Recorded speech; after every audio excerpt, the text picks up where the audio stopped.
Hello guys, easily to learn channel में आपका स्वागत है। आज की वीडियो में हम फिजिक्स के लाइट रिफ्लेक्शन एंड रिफ्रैक्शन में रिफ्रैक्शन यानी कि अपवर्तन वाले टॉपिक को पढ़ेंगे। इससे पिछली वीडियोस में मैं लाइट के अन्य टॉपिक जो भी हैं, रिफ्लेक्शन, मिरर, मिरर के टाइप्स, उनसे रिलेटेड टर्म्स या उनकी पोजीशंस, जैसे भी डायग्राम बनेंगे, तो ये सब बता चुका हूँ, जिन्हें आप पिछली वीडियोस से देख सकते हैं। तो अब हम पढ़ेंगे रिफ्लेक्शन। वीडियो को लास्ट तक देखिएगा। वीडियो पसंद आए तो लाइक कीजिएगा, शेयर कीजिएगा और ज़्यादा से ज़्यादा सब्सक्राइब कीजिएगा।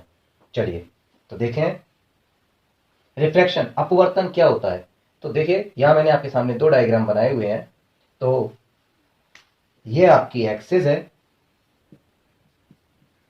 ये आपका नॉर्मल है, जिसे हम अभिलंब कहते हैं। तो आप देखिए कि कोई भी इंसिडेंट रे किसी एक्सिस पे आती है तो वो अपवर्तित होके रिफ्लेक्ट होके डिस्टर्ब्ड हो जाती है। अपना उसका जो रूट होता है उस रूट से डिस्टर्ब्ड हो जाती है। एक डायग्राम में आप देख रहे हैं कि वो अपने रूट से अंदर की ओर आ गई है और एक डायग्राम में देख रहे हैं अपने रूट से बाहर की ओर चली गई है। तो अपने रूट से डिस्टर्ब्ड हो जाती है। तो इस तरीके की जो प्रोसेस है या ये घटना है, तो इन चीज़ों को हम अपवर्तन कहते हैं, रिफ्रैक्शन कहते हैं। तो किसी भी रे का अपने मार्ग से अपवर्तित होने पर अपने मार्ग से विचलित हो जाना ही अपवर्तन कहलाता है। देखिए, ये इंसिडेंट रे है। इंसिडेंट रे से बनने वाला ये कोण है आई, और ये रिफ्रैक्टेड होके है, इसका बनने वाला कोण आर है, एंगल आर है। अब देखिए, ये मीडियम के ऊपर डिपेंड करता है। ऊपर की साइड में यहाँ इस डायग्राम में हमने मीडियम, रेयर मीडियम लिया है विरल, और नीचे की साइड में हमने डेंस मीडियम लिया है सघन। तो पहले हम इसको देखते हैं कि विरल और सघन, रेयर एंड डेंस होते क्या है।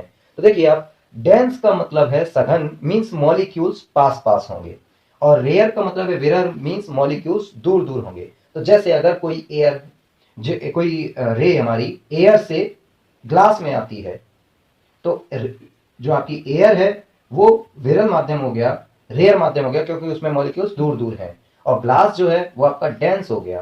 तो जब कोई भी रे आपकी एयर से ग्लास में आएगी तो वो आपके नॉर्मल की ओर झुक जाएगी, नॉर्मल के पास में आ जाएगी रिफ्लेक्टेड होके।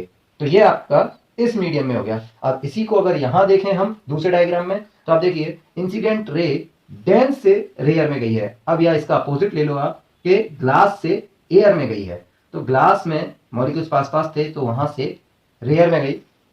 तो रेयर में देखिए आप कि अपने नॉर्मल से दूर हो गई, अपने नॉर्मल से वो और डिस्टर्ब्ड हो गई, दूर हो गई। तो यही ध्यान रखिएगा कि जब भी कोई रे आपकी रेयर से डेंस में जाएगी तो नॉर्मल के पास आ जाएगी, और डेंस से रेयर में जाएगी तो नॉर्मल से दूर हो जाएगी। और दोनों के मैं आपको एग्जांपल बता चुका हूं। रेयर का एग्जांपल है एयर और डेंस का एग्जांपल है आपका ग्लास। अब आप इसको ऐसे भी देख सकते हैं कि किसी के भी कंपैरिजन में, अभी ग्लास का अगर सॉलिड मीन्स मेटल, लोहे से अगर कंपैरिजन किया जाए तो ग्लास के मॉलिक्यूल्स दूर दूर होंगे और लोहे के पास पास और होंगे।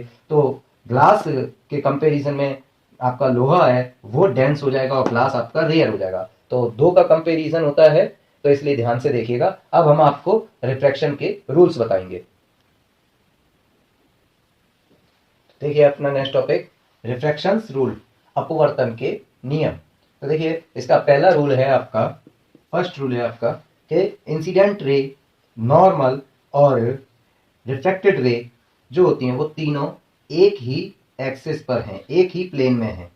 आप देख रहे हैं इंसिडेंट रे भी जिस प्लेन में है उसी में ही नॉर्मल है, और उसी से ही आपकी रिफ्रैक्टेड रे निकल रही है। तो ये फर्स्ट रूल हो जाता है कि इंसिडेंट रे और नॉर्मल एंड रिफ्रैक्टेड रे तीनों एक ही प्लेन में होते हैं। सेकंड रूल है आपका कि इंसिडेंट रे से बनने वाला एंगल की साइन, मींस साइन आई, तो ये आई है तो आई ले लिया है। इंसिडेंट रे से बनने वाला जो एंगल है और रिफ्रैक्टेड रे से बनने वाला जो एंगल है उसकी भी साइन का ratio, means sine I upon sine R is equal to होता है आपका कांस्टेंट, नियत होता है, नियतांक होता है।